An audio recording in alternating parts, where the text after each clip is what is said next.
Oke, sekarang saya lanjut ke nyamuk. Nyamuk yang akan saya coba jelaskan kurang lebih ada 3 jenis, 3 spesies. Yang pertama itu adalah Culex, yang kedua Aedes, dan yang ketiga Anopheles. Nah, seperti halnya yang tadi di awal saya sudah sampaikan, jadi nyamuk itu dia tuh apa namanya tadi di musim kemarau karena apa? Karena dia menyenangi atau katakan ketika kemarau itu banyak air yang menggenang. Nah, air yang menggenang ini merupakan adalah apa namanya tempat atau mungkin yang disenangi oleh nyamuk untuk berkembang biak. Gitu. Jadi intinya kalau nyamuk itu lebih ke air yang menggenang, bukan air yang mengalir berjalan sempurna. Gitu. Nah ini contohnya kalau untuk yang Culex, dia menyenangi air yang menggenang cenderung keruh atau cenderung kotor.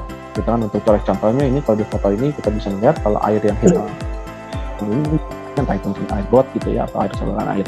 Nah ini memang disenangi oleh nyamuk Culex. Nah si Culex ini dia tuh sebagai vektor dari penyebab penyakit kaki gajah seperti itu gitu kan, dan dia juga aktifnya di malam hari seperti itu. Dan apa namanya ya kita katakan kalau di tempat atau di kediaman kita ketika katakan ada yang terkena kaki gajah itu pastinya akan langsung digalakan 3M ya, dalam artian benar-benar jangan sampai ada tempat breeding buat nyamuk Culex ini. Karena kalau misalnya ada Culex yang berkembang biak terus si Culexnya itu menggigit orang yang terkena kaki gajah, nah si cacing si filariasis itu dia tuh pasti akan masuk ke dalam tubuh nyamuk itu, dan ketika hingga ke kita dan ketika kita ngambil darah kita itu si filariasis itu pasti akan tertransfer dan kita juga akan terkena kaki gajah. Nah ini habitat Culex, jadi intinya di air yang menggenang cenderung kotor seperti itu.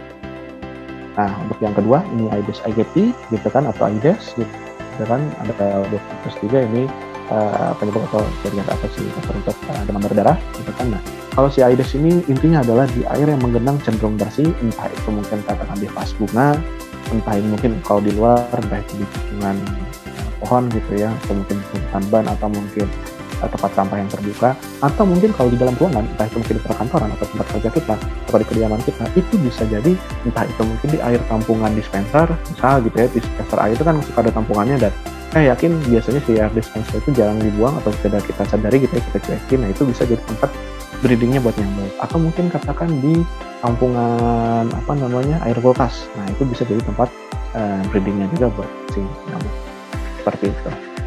Nah ini yang terakhir Anopheles. Jadi Anopheles ini dia penyebab penyakit malaria. Kalau Anopheles dia mengembang itu di air yang memang cukup besar seperti mungkin air pariau seperti itu gitu kan, atau mungkin air pantai. Nah di sini kita bisa lihat ciri khas dari Anopheles itu menggigitnya itu dia menutup 45 derajat. Nah di sini bisa melihat ya si nyamuk itu sudah menggigit kita gitu kan. Nah jawabannya dalam artian nyamuk yang menggigit kita itu jenis nyamuk betina.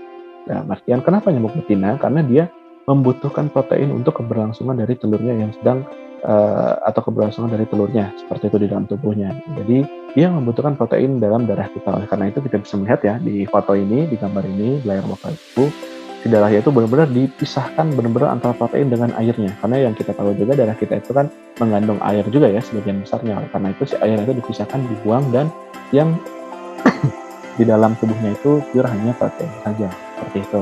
Nah, yang tadi pertanyaan saya dalam artian terus jantannya makan apa?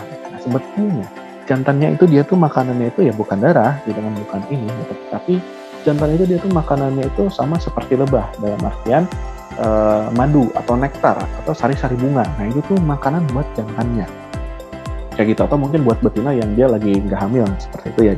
Nah, jadi makanannya itu sari-sari bunga atau nektar gitu ya, itu untuk jantannya. Makanya salah satu faktor juga kalau misal katakan di kediaman kita itu banyak pohon gitu kan, atau mungkin banyak tanaman yang berbunga, nah itu bisa siap-siap aja dalam artian bisa jadi investasi nyamuk itu akan banyak karena itu tempat apa berkembang biak atau mungkin tempat beristirahat buat nyamuk atau buat makan sari-sari bunga itu seperti itu.